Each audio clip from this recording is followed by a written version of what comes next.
Welcome back to Energetically You. I'm Megan Swan, your host and the founder of Megan Swan Wellness. I'm a wellness mindset coach and consultant. I am so passionate about helping women in particular optimize their wellness so that they make more informed decisions.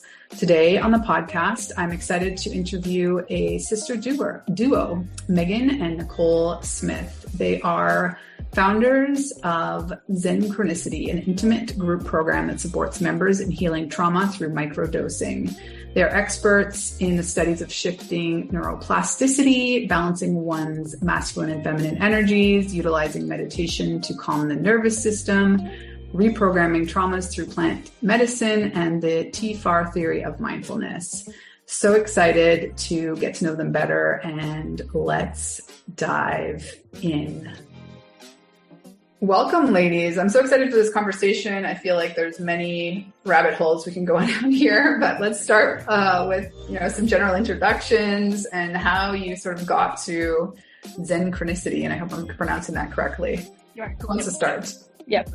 Go for it, Meg. All right. So we started this a year ago, but it's really been a lifelong adventure. We came from a alcoholic family. Our mom was a daughter of an alcoholic. She's a workaholic. And our dad was a severe alcoholic. But he comes from a long line of very high functioning alcoholics. And for some reason, never got DUIs and were CFOs. And it was just nuts how high functioning they are.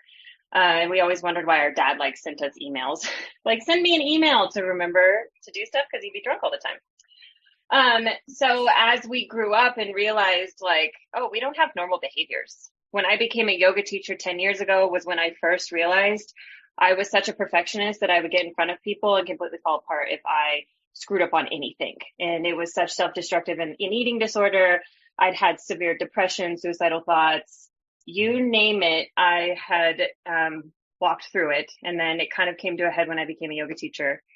And I had to really look at that and realize people don't function like that, and that there was a better way to cope and there was better ways to function. And that's actually when I entered Al-Anon and started hearing about Pat Allen and the work she did and masculine and feminine, which went back to Carl Jung. So I started reading all of his books. And then about a year ago, I was with one of my best friends who was a yoga teacher in San Francisco 10 years ago with me. And she introduced me to plant medicine. I'd always been very no, lots of stigma attached to it. Was not for me. I was very straight edge. I was in aviation. So I was can't do that. No. And I started with a plant medicine called rape. And it's actually tobacco, but it's mixed with different herbs. And it goes back to Mayan and Incan cultures. And having been a yoga teacher for 9 years at the time, I knew body energy and I knew how all of that worked, but I had never felt energy in my body. And when that rape hit my heart chakra, it bounced and I couldn't breathe. And I was freaking out. And I actually did a podcast on this. We have a podcast too. So if you guys want to hear that story of walking through that, it was very, very intense. And I realized how broken my body was. I was wow, this isn't just a mental thing. It's body, mind, and spirit. I'm missing something. And this is one of the things that forced me into actually looking at how plant medicine can assist in the healing with the body. It isn't the complete answer, but it is the X factor, I call it, because any kind of wound or addiction or things like that, you actually have to put mind, body, and spirit, the full spectrum in. And actually, Psyche comes from the Greek goddess of mind, body, and soul. Her name was Psyche. Psychology is named after her, but she was the Greek goddess of soul. And when you look her up, it's body, mind, and soul. So why are we not doing body and soul work when we work with the psyche? So it propelled us into looking into mushrooms, going and doing ayahuasca, and the healing that has taken place. I have done more healing in a year than I had in the entire 20 years before that, which is just insane. Because when you could break down the DMN with plant medicine and actually have a clear view of ego versus higher self and what you're actually meant to do here. It pushes you into purpose. And it has lit both of our souls on fire. And it was the first time in my life where I was like, I don't care what rules I'm breaking. Everybody needs to know about this. And I'm willing to risk everything I am and everything I ever will be on this will change people's lives, because in a single dose of rape, I saw more about where my traumas are and what I needed to work on than I had in therapy, psychotherapy, any other sorts of therapy, even yoga, than ever before. So that's kind of a short story of mine. So yeah, I mean, we just kind of jumped in it. Megan's kind of always been like the forefront of it. She's kind of walked through hell and back. Not necessarily saying I haven't, but she kind of always has taken things face on. I definitely was more of the avoidant in our younger years. I escaped a lot with sports and drugs. I was mainly a massive user of marijuana, and that was my escape. Because I didn't want to deal with life. And I didn't understand it. Like she said, there's a massive streak of perfectionism, and it was never good enough. It was never hard enough. And mine played out a lot in my sports, and I could never train hard enough. And, as I got older, I started to realize, especially as I went through college and stuff, like if I couldn't get it perfect, then I would just quit, because there was no sense in failing, because I wasn't allowed to fail. And so with plant medicine and like kind of this moving forward of stuff in our company, the main thing with synchronicity is giving people hope, being vulnerable and sharing our stories, because there's so many people that we come across that they don't realize that they're not alone, and their story is just as powerful. And, that's really the goal, and why we started this is because we have so much to offer other people in the story that we hold.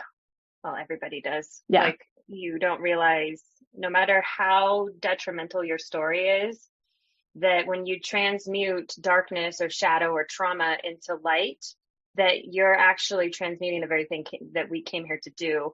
And you don't realize the power of your story. People collapse into their stories instead of setting them on fire. And people always ask us, like, how can you be so vulnerable? Because I just am out with my story. I'm an open book. Like, ask me anything, I'll share it, because I know that that's where hope lies and that's where power lies, is what I've been through. Because your story makes you unfuckable with, is how I say it. Because it makes you know who you are when you accept yourself. And it's super, super powerful. I always compare it to the moment in 8 Mile, if people have seen that, where Eminem used his entire life story and what had happened to him in that rap battle. And then when he handed the mic over to the other guy, he didn't have anything to say, because when you own yourself and you own who you are, you become unstoppable in everything that you do. Totally agree. The thing that you guys are dabbling in here, and I think more relatively recently, between Tim Ferriss talking about it quite extensively, him investing on his podcast, and Michael Pollan's book, How to Change Your Mind, is one of my favorite things to reference to all clients. And then, of course, the Netflix series, where I think he's kind of parsing this out for people that are, that come from all different perspectives, and, kind of the regular societal narratives we have around these drugs that are, some of them are still illicit, others not. So let's define, what is microdosing, first of all, and what are some of the plant medicines that you guys, and do you work with them personally, or is this something that you kind of prescribe and then clients go on to find on their own? So microdosing, we define as anything between 200 milligrams, anything under a gram, ideally. When you're working with a gram or higher, you are considered macrodosing. Therefore, in the body, psilocybin actually can cause visual and mental, visualizations, coloring. That's when you're touching into the subconscious. So anything less than a gram, it's considered a micro dose. We normally work between 200 and 400 milligrams. So it's half or a third of it. So you don't necessarily, in a microdose, you should not have any visuals. You shouldn't trip. There shouldn't be anything outside of that, because the goal with a microdose is to work directly in the neuroplasticity. Macrodosing does as well, but we want to shift the neuroplasticity slowly as we're working with intention and purpose and all of this stuff, recoding the brain to actually process trauma in real time. So that's the difference. Now, macrodosing is definitely a different ball game. Macrodosing, people can go into the subconscious and work, change your mind. How to change your mind. They talk about it. Like, people were taking more than a gram in those experimental studies, a lot of them with cancer and stuff like that, where they were actually visually going internally and experiencing. Microdosing, you are still working internally, you're working in the mind, but you can still function, go to work, go to school, drive, work out, and stuff like that. We particularly just right now only work with psilocybin. Megan has microdose with ayahuasca, and that is something that we have kind of considered like looking into. And if people ask us about it, we definitely give them resources and, in that realm. But mainly we focus on psilocybin because of the science behind it, what we've personally experienced. And for our clients, we have seen that have come to us, that's where they want to start. Because there's a fear kind of around LSD, MDMA, ketamine. Am I missing any of them? I think that's the three. There's a fear, and there's a fear around psilocybin, but psilocybin has this like lightheartedness to it that some people, it's not so scary. It's not like, oh my God, I'm doing drugs. It's, oh, okay, it's a mushroom. I understand it comes from the earth. It's a little less aggressive, I guess. And there hasn't been the stigma around it. So our clients, most of them, have come to us. They have either tried something else and they didn't get the success they were looking for, or they're very new, and because of that stigma are more open to it. Well, and we do provide, so it's a gift. Because it's decriminalized, and it was one of the things I learned in DC about weed. So if it's decriminalized and you buy like artwork, then it's a gift and you're technically not selling it. So we work with 12 different types of mushrooms depending on where the trauma is in the body. Like the penis envy strands, which is the funniest. I love saying that because they really do look like tiny penises. It's hysterical, but those actually work with sexual trauma.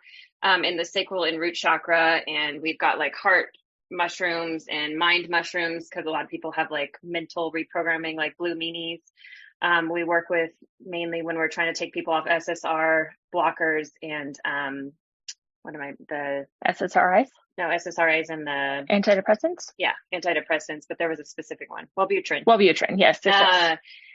So but what we do that's so different, because it's like, well, it's not the pill that fixes it. And people want to take a pill and have it fixed. And it's such a Western medicine programming. And that's why we created a coaching program behind it, because it was, how do we get people where we're at? How did we shift ourselves? Okay, intention. Okay, well, self-love. Well, self-love is faith. And any kind of escapism or any kind of suicidal thought. Suicide and addiction are very closely related, just like depression is in the brain, right? And if you really think about it, you cannot separate love and faith. They are of the same making. So if you don't have faith, then you don't have love. If you don't have love, then you don't have faith. So they go hand in hand, and you have to bring the two together. So you have to have people that you can help starting to have faith in themselves, starting to love themselves. Well, what happens when you do that? Then you have purpose, finding fulfillment. Why are you excited to wake up every morning? Most people don't even want to get out of bed. Well, let's look at that. So it's intention. And we created a coaching program that goes along with microdosing and what we provide, because I want to look at your trauma. I want to do a deep dive into where you're at and who you are and why you are the way you are. Traumas lie in the masculine and the feminine. And this is Carl Jung's theory. And Carl Jung was different from Sigmund Freud in that theory of masculine and feminine energies, yin and yang, right? and also spiritual. He believed in a power greater than yourself and this mass consciousness. So you have to realize how connected we are to other people. And the one thing that I started questioning was, why do some addicts stay sober and why do others not? And the epiphany that I had was this: our father has been able to stay sober for 9 years, not because of AA. It's because he died and saw the light. Well, how do you recreate that, right? Because you can't just be like, okay, we'll die and then bring somebody back. This is why LSD, magic mushrooms, ayahuasca cure addiction, because you realize you cannot separate yourself from spirit when you're in the other dimensions using these. So you essentially see the light. It recreates. Everyone that sees the light that is an addict that I have talked to or my dad has talked to has stayed sober. And I'm an astrologist also. And when I see addiction in a chart, the negative frequency is addiction. The highest frequency is spirit. These people that have serious addictive behaviors actually have one of the closest connections into God, but they use this escapism because it's society not really allowing your understanding of a power greater than yourself to be a part of everybody's life. We've turned so much to materialism and worshiping kind of material instead of soul, spirit, like service, purpose. And so we do an overhaul of everything that you are. Again, mind, body, and spirit is where it lies. When you work in all three and you combine the three, that's what's actually healing the body. The psilocybin or any microdosing that you're using breaks down the DMN, which is the default mode network, because addiction is programming. It's a coping mechanism. If you can break that, then you can reprogram the body in 3 months. It's absolutely like, it makes sense when you really think about it. Because that's what I mean, my brain just recognizes patterns, right? So I'll sit and think about things until it makes sense. And I'm like, oh, that's the patterning. And when I hit that epiphany of, oh my gosh, it's the lack of spirit. It's the lack of and that's why it's step one of AA. And Bill Wilson actually came up with the 12-step program on a psychedelic trip. I could not believe that. I was like, what? We have been struggling. I think everybody is addictive. I say everybody needs a little bit of oblivion because it's really hard to be human and we all have trauma. But how do you make a life worth living where you're excited to wake up every day? Because I was in that. Even in aviation, I was making great money. I was doing all of this, but I hated waking up in the morning. I was like, I was going through the motions, but I didn't really want to be here. I wasn't excited about life. And now I wake up and it's like, we have the opportunity to change the entire, this is a very bold statement, but I mean this. It's like, we have the opportunity to change the entire framework of mental health, the entire framework of addiction because of what we have lived through. And that makes my soul freaking I want to get up. I want to run a marathon. I want to tell everybody that I know. And again, when you find that thing that it's essentially, I know this is also weird to say, but it's worth dying for. That's how I feel. I would give anything to help people see that there is hope, especially with the suicide rate in the country, what it is. It is the number one form of unnatural death in our country now. And nobody's talking about it. And it's so related to addiction. And when I actually found that out yesterday, because I was doing a project for the company, a slideshow, it messed with my soul. I was like, how are people in such a hopeless state that their only answer is to leave? We have to do something about this. This cannot be. This cannot. It's soul shattering. It really, really is. That is the number one form of unnatural death in our country. Well, I mean, I personally, so many things I want to touch on there. I guess I'll start with, I had a really surprisingly emotional reaction to, and like I said, I read Michael Pollan's book whenever it came out 4 or 5 years ago. And then, I was really excited to watch the series more because, this message is much more widely going to be heard. And, the MDMA episode, my reaction was just this deep sadness and regret that because instinctively in my early 20s, I basically stopped drinking and went to raves, right? I'm not saying that was necessarily the entire answer to my journey either, but because there were these very deep-seated narratives in society about what's accepted and what's not, like I very essentially just gravitated back to alcoholism because that was socially acceptable. Right. Well, in MDMA, I mean, it almost didn't become illegal, in 1985, when Nixon gave the DEA the emergency power, because MDMA is mescaline derivative, which is derivative from peyote, which is a sacral sacrament in Native American culture. And MDMA almost didn't become scheduled. And it was an emergency power given by Nixon, and they just put it on there. They were doing so much work proving that MDMA was the cure to a lot of mental issues, to alcoholism. Like, they were doing it, and the DEA came in and just pulled everything and, made this crazy stigma in the media around it. And, we're saying people are going crazy. And so it became this crazy socially unaccepted use. Yeah. Well, and I think part of the, all of these topics are so nuanced. So when we're always coming at it from what a government is saying or what society has accepted over X amount of decades, and even I, in the pandemic, really got to know the vastness of the sobriety community, specifically in Instagram, and there's very entrenched camps in a lot of these scenarios. And I think, okay. But in terms of alcohol, I particularly like talking to women who would never even consider themselves to have a problem. Let's just have a conversation about how this can, or is it harming me, but is it benefiting you? And maybe from that different lens. And so talking about microdosing, I don't know, I just feel I guess my direct question, first of all, is how do you talk to somebody who's coming from this position? Well, no, I'm an addict, I'm in recovery. That's crossing the line. So how could I possibly consider this? Well, it's what's called TFAR. Thoughts become feelings, feelings become actions, actions result in your life. And when you have a fear-based thought pattern of, oh my gosh, this is going to make me relapse. Oh my gosh, this is going to make me da, da, da, da, da. And it's okay, let's go to that thinking. You're in a fear-based thought process. Now, I want you to look at how addictive alcohol is, because alcohol is bad for everybody. And to answer your question, I'm also a holistic nutritionist, and it kills your liver. I don't believe anybody should drink, really, ever. The only thing that we drink is red wine every once in a while, and it's usually, tequila over in Mexico, but yes. For the most part, we don't drink either.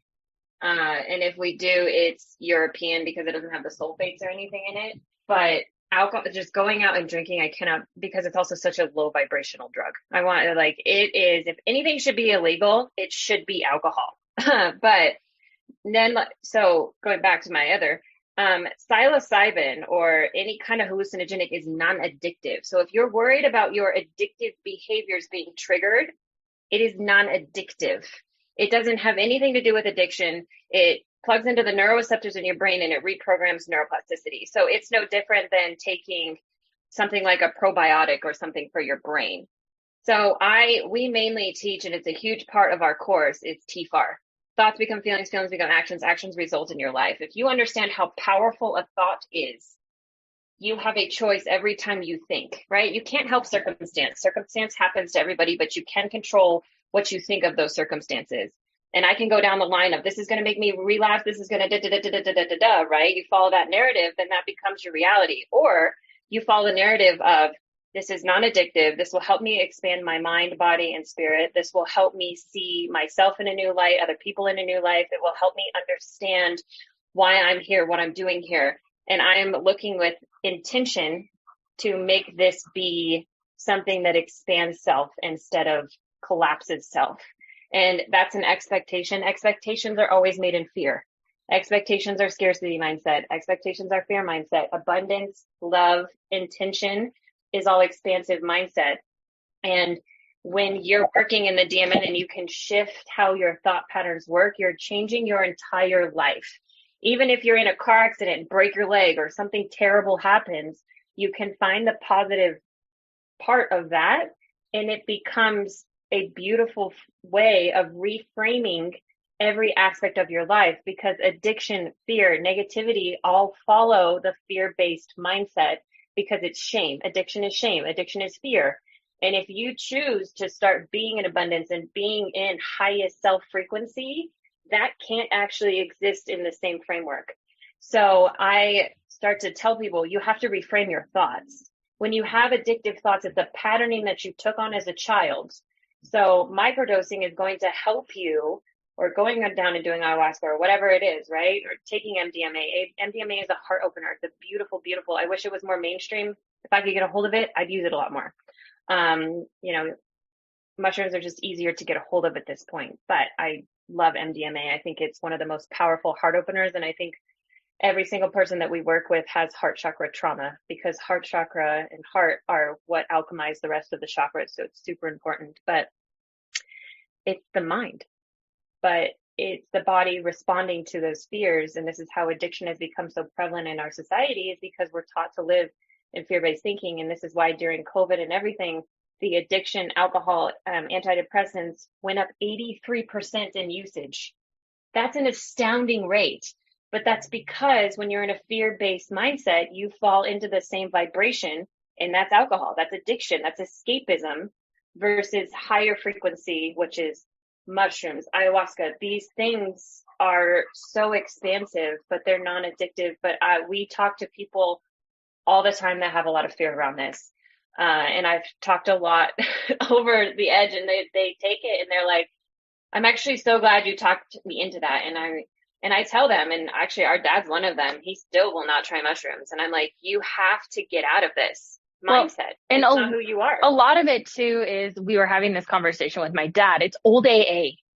It's really old AA. It's true. And it's actually, I was having a conversation with him about it, because he's like, no, like if I try mushrooms, my sobriety's over. Like that's it.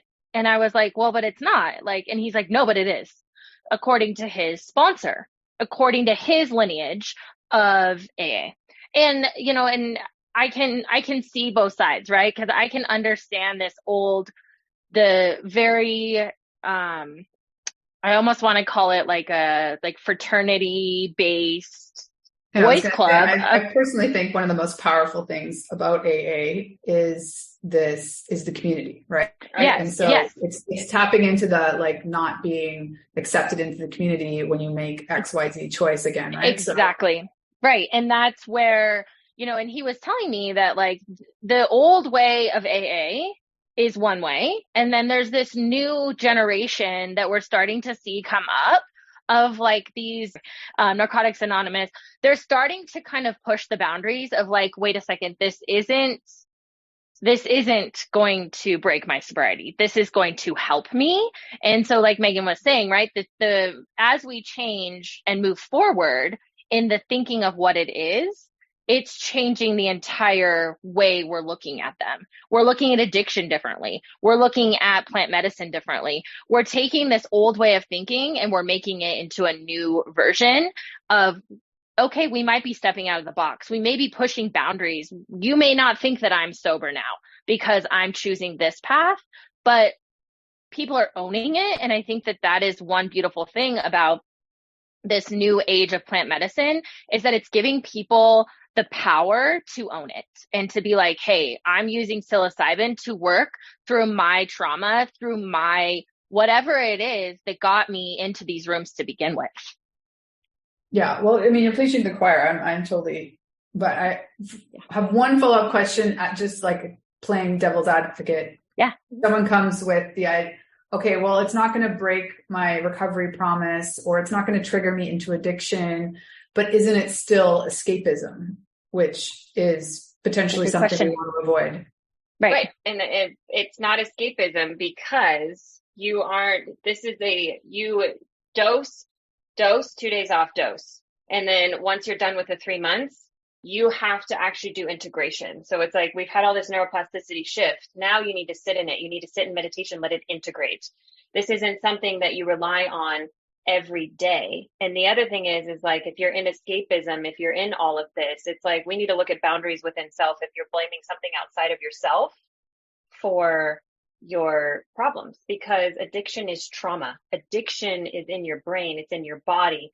We need to alleviate what's inside so that you stop blaming something that's outside of you for your problems with coping. So when people say, yeah, it's just another form of escapism, I do believe it can be. Yes, but absolutely. That's why we put a program behind it of saying, these are the tools that you need to put into your life so that you don't need us and you don't need it anymore. This is a complete reframing of mind, body, and soul so that you're not in your escapism personality trait anymore. You're in your highest self purpose. Again, we have to reprogram that escapist nature of going into the low vibration and not going into the higher. And that's why we always tell people, like, I really encourage people using coaches or people that have been through what they've been through. Just like in AA, you have a sponsor, you have a coach that helps guide you and forces you to step in, because the biggest problem with addiction is actually victimhood. And I have a serious problem with victimhood. And what happens in addiction is the fact that people are, it's like my feelings. It's like psychotherapy and therapists, right? It's like they actually validate people all the time in their victimhood because they don't want to lose a client. I'm not going to do that. And I tell people, I'm like, you better be ready to work when you come into my room, because I'm sorry, but I don't give an F about your feelings. There's nothing I can do about your feelings, and I'm not going to validate them. I will teach you how to reframe them so that you don't go down those emotional, like, freak out paths, that you can actually go, okay, I'm feeling this. I'm going to let myself feel this, accept it. And then, okay, how am I going to grow from this? Because it's a choice. But there's nothing I can do about feelings. And people are like, oh my God, I've had people quit and just be like, you're the meanest person I've ever met. And I'm like, no, I'm the most honest, and I'm here to actually make you accountable, because you don't want to be accountable for your life. Who is going to be responsible for your life if you're not? I mean, I can't believe the way, but I used to be like that too. I was like, oh my God, my dad's an alcoholic and I'm anorexic and, my life is terrible. And then one of my yoga mentors was just like, oh, poor Megan, she had this life and da-da-da-da-da. Who do you think is going to fix that, Megan? And I was like, she's like, you're going to take drugs? You're going to kill yourself? Or are you going to step in and actually become the woman that I know you can be? And I was like, holy, like, whoa. And it hit me so hard that I was like, you know what? That's true. Nobody else is responsible for my life but me. And I either step in or I step out, and it's a choice. And when people are forced with that choice and they stop being codependent and they stop having to rely on other people for validation. I mean, I always tell people, it's like, of course you care what other people think, but make sure that there are people that are actually worth your thoughts and worth your feelings. Everybody else can F off. Have your tribe and don't care what anybody else thinks, because most people are such in victimhood that they're going to project that onto you. So choose the people that are elevating their lives, because escapism is contagious. And if you have people that are accountable and not in escapism, then your vibration is going to rise. If you have people that are in escapism and don't want to take responsibility, then you're going to be in victimhood. And victimhood, I think, is the biggest pandemic in the world right now. As of today, people don't want to take responsibility. They don't want to step in. And people that are trying to force them to see, they're calling terrible names and saying horrible things about them. And I'm like, no, that's just accountability. And we're not in the frequency of that yet. And if you loved yourself, you would hold yourself accountable. It's no different than going to the gym every day or eating healthy, or those are choices that we make because we love ourselves and because we want to be our best selves. And I ate pie last night, like we all have. I say everybody needs a little bit of oblivion, but it's in moderation, because when you're in the vibration of love, escapism can't exist in the same frequency. Well, and I think too, with people, when people come and say, oh, well, I can use this to escape, you can use anything to escape, is what I normally come back with. Like, there's people that overuse the gym, they overeat, they drink, they drug, they do whatever, spend too much money, it can come in all forms, I definitely am guilty of I was a workaholic. I went from smoking a ton of weed to being excessively crazy obsessed with work. And then it was like, oh, okay, well, I don't have work right now because of COVID. So now I'm just going to online shop, because online shopping is great because it comes, instant gratification. But, it's so anonymous. Yeah. Right. But, Right. And so many people like will bring that up. And I ask them, okay, well, like, if you think psilocybin is addictive, look at the other things in your life that you could easily become addicted to. And as of today, there has been no overdoses on psilocybin. There's been no overdoses on anything that is plant-based, marijuana, LSD, everything, right? And so to me, that's my argument. And they've not proven, they have done many, many, many, many, many scientific studies on this, that psilocybin is non-addictive in the brain. We have proven it, and they've proven it with MDMA, they've proven it with LSD, they've proven it with all of these plant-based medicines. And with alcohol, if someone has a trigger and that's their coping mechanism, a lot of times it's past family, right? They have seen that this escapism is a pattern. Then we've proven it. We've scientifically proven that alcohol is addictive. And so to me, that's kind of an argument when people bring that up to me. They're like, oh my gosh. And I'm like, well, look at it this way. And you can get addicted to anything. You really can. Fair point. Yeah. Totally. So let's bring it back kind of full circle to the beginning of the conversation where you both painted the picture of having to mitigate perfectionism. Can you kind of connect that thread from being children of an alcoholic or a workaholic and where that comes from, that relationship? So I can remember, like, as a child, my dad was an alcoholic and my mother was the workaholic. So my mom, growing up, her body was never perfect. She was very constrictive on what she ate. Nothing was ever good enough.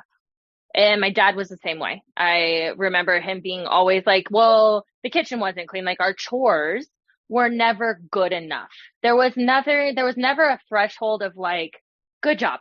Like, you guys did a great job with this. I even remember like school. I mean, school was always like, especially in our younger years, before the escapism with both of them got really bad, we would sit down at the table and my dad would do math with us, and it would be like, he was really graceful about it, but it was never enough. And so that's, at least for me, and Megan can speak to her own, I never felt like there was a threshold of like, okay, you're doing a great job, or explaining to me like what the threshold was. And so in my mind, perfectionism became push harder, do harder, more. And there was never a point where more was like, there was a ceiling, right? And so my world became this like, I mean, I was an athlete, right? So if I wasn't in first place or I didn't have the best numbers, it was do more. If I came in second or third, like, yeah, great, I got a silver or bronze, but it wasn't first place. That in my mind, because of what I saw as a child, wasn't good enough. And so that's where my perfectionism really came in. And even last year, I went to Bikram yoga teacher training, a spinoff of Bikram. It was a 26 and 2 5-week program. And I was fully immersed, and we had to memorize dialogue, and I couldn't do it. I came to the point where I was a lot like Megan. I got up in front. I had to memorize. I knew it. Word for word. I had studied. I had practiced. And I got up in front of my class, and I couldn't get words out. I was to the point where I was so upset with myself, sobbing with no words, that my teacher one of my mentors had to pull me aside and be like, what is this? What is going on? And it was this such deep-rooted perfectionism that if I couldn't get it perfect, then I didn't want to say anything. I couldn't even get the words out of my body. And I really looked at it and I was like, wow, this is with everything I do, if I can't have a flaw. And I started to really dig into that, especially after teacher training. And I was like, wow, I'm allowed to give myself grace. It doesn't have to be perfect every single time.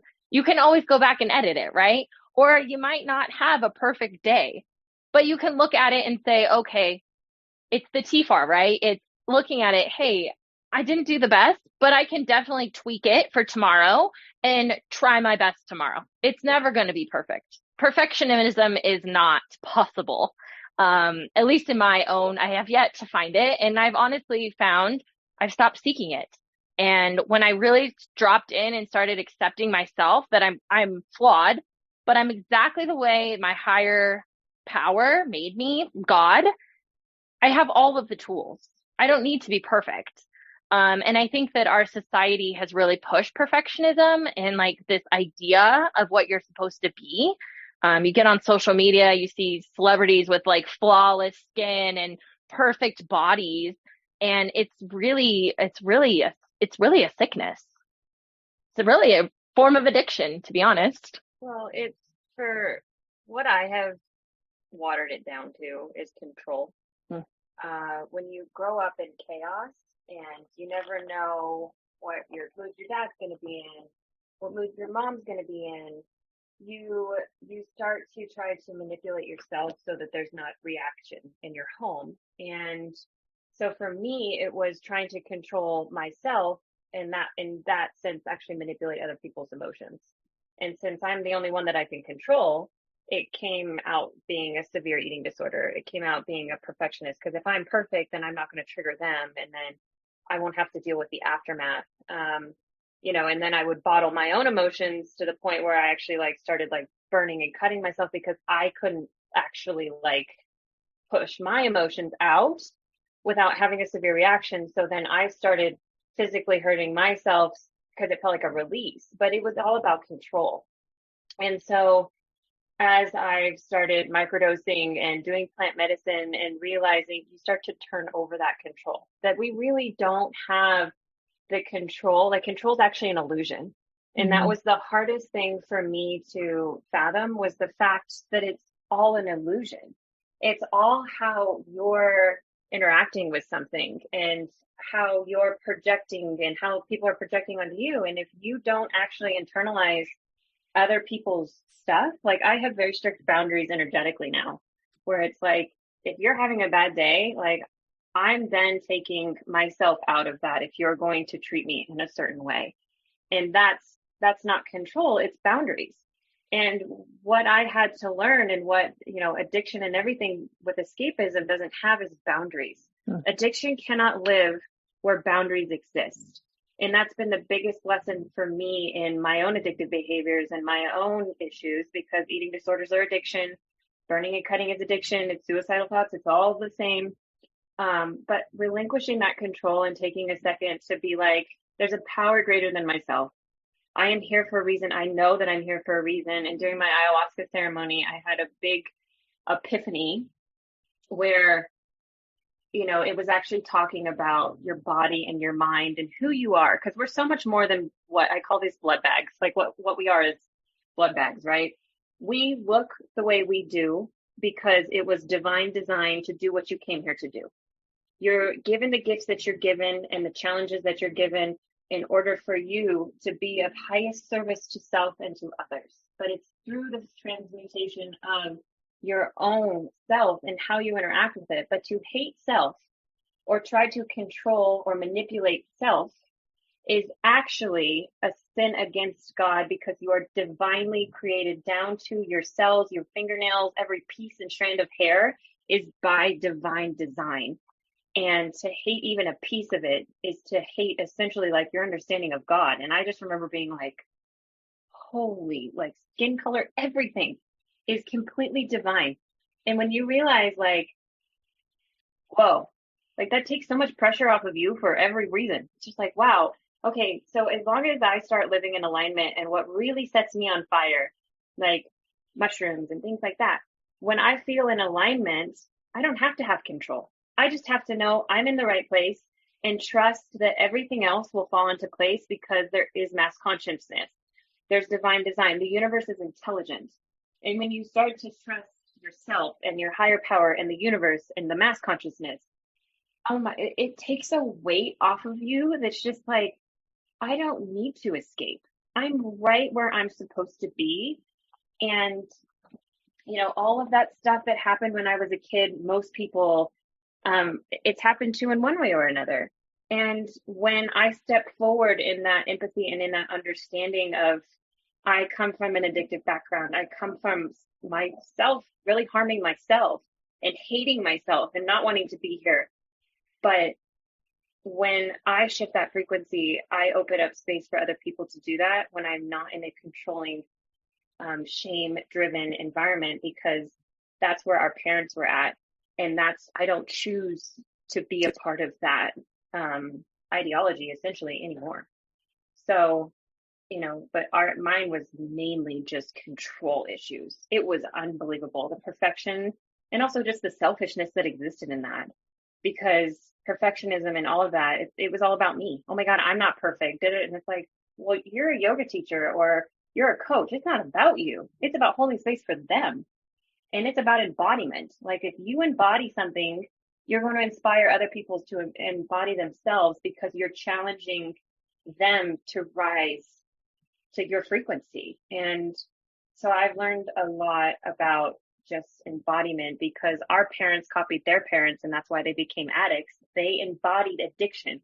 And so when we shift out of an addictive embodiment and into, I am here to serve the highest good of mankind, then that embodiment then becomes contagious, just like every single, person before us. So that's our Dalmatian. Yeah. Well, I mean, I resonate with all that. I think, addiction is self-hatred, and we all grew up with that model. But then also I think I've done my own work that as a parent, like a really common coping strategy of not doing that doing the parenting or just doing you deflect. And so there comes this constant judgment of everybody else around you instead of really looking within. So, well, thank you for sharing all of that. And I think, you're doing really important work, and your excitement and your passion is contagious. So what's the best way for people to reach out to you? So we've got our website, which is synchronicity222.com. You can contact us on there. Also, we have the company Instagram, which is synchronicity222. You can DM us. We'll respond there if you just want to have a chat and kind of understand further what we do, what we represent, anything that we didn't answer on here. And then we have our fun page where we kind of post very out of the box things that have nothing to do with it's more of just our personalities, which is synchronicity_sisters. And that one's becoming more lively with just fun. Again, it's more of just our complete selves and not just what the company is offering. But any of those, if you DM us, if you comment on any of our photos and just say, hey, will you DM me? I'd like to talk more, or just get in touch with us on our website, is the easiest way. So, yeah. I'll have to find that other account. That sounds fun. There's a lot of things. Like we were just in San Francisco and we were posting things. We were posting like the most random stuff. And I was like, well, this is who we are. Like, this is the wild adventures of us. So have fun. Yeah. Well, I think that's one of the pleasant pivots of Instagram like right now is back to authenticity and less curated. Yes. So, any final thoughts, bits of wisdom you might want to share with us before we jump off?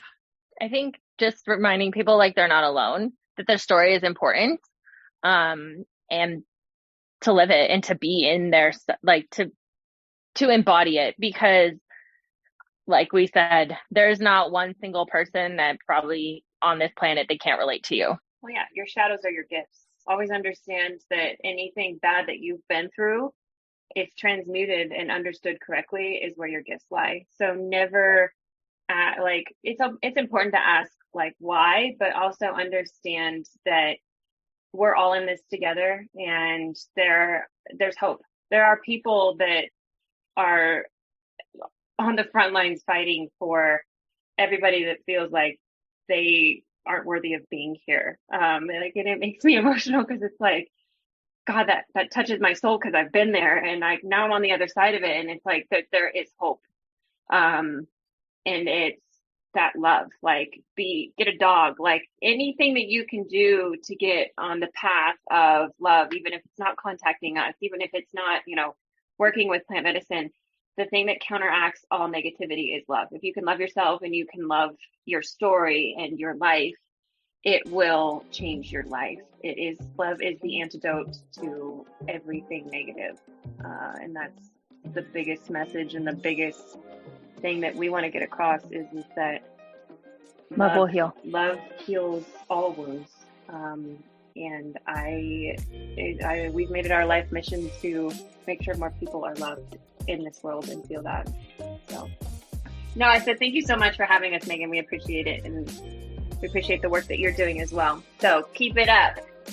Well, thanks. Well, we'll be in touch, and I'm really excited to share this interview with everyone. Yeah. Yay. All right.